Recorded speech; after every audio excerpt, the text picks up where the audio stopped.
Il faut toujours se dire que quand on met quelque chose sur Internet, ça peut être décrypté à un moment et ça peut être vu par quelqu'un d'autre et utilisé par quelqu'un d'autre. On met à disposition potentiellement d'un algorithme des informations que peut-être on ne souhaite pas pouvoir être utilisées.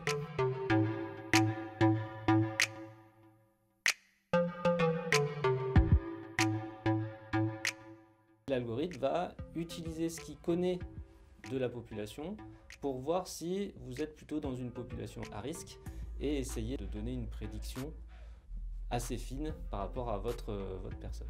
Par exemple, sur un individu donné, à partir d'un certain âge, s'il a des chances de développer un cancer de la prostate, un cancer du sein, un cancer du poumon. Et donc dans ce cas-là, les données qu'on va mettre en entrée, ça va être le régime alimentaire, est-ce que vous êtes fumeur ou non fumeur, et tout un tas d'autres informations. Un algorithme prédictif, c'est un algorithme qui sert à prédire des situations, prédire des fonctions. D'un point de vue mathématique, c'est seulement une boîte qui prend en entrée un certain nombre de variables, l'âge de vos parents, l'âge auquel ils vous ont eu, votre adresse de résidence, le taux de fécondité moyen dans le pays dans lequel vous habitez. Et à partir de toutes ces informations, il va essayer de prédire si oui ou non vous êtes susceptible d'avoir un frère ou une sœur dans l'année prochaine.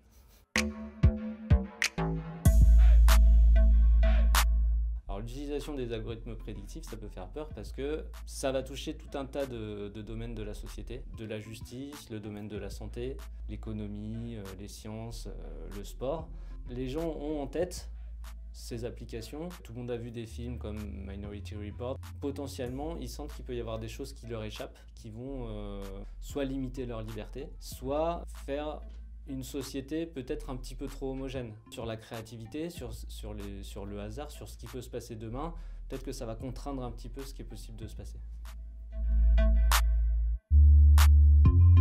L'utilisation de ces algorithmes et de ces données peut être un petit peu dangereuse dans certains pays. En Chine, les volontés du gouvernement sont plutôt aujourd'hui à des fins de surveillance un petit peu généralisée. Dans les systèmes de vidéosurveillance, il y a de la reconnaissance de visage. La reconnaissance de visage, elle permet de suivre les individus au fur et à mesure de leur déplacement. Ces données, aujourd'hui, on ne sait pas exactement à quoi elles vont servir. Si l'année prochaine, vous avez une certaine probabilité de faire un séjour dans un milieu hospitalier. Si cette information est récupérée par les assurances, on pourrait imaginer qu'ils vont ajuster votre cotisation afin de vous faire payer un petit peu plus parce que votre risque d'hospitalisation est plus grand.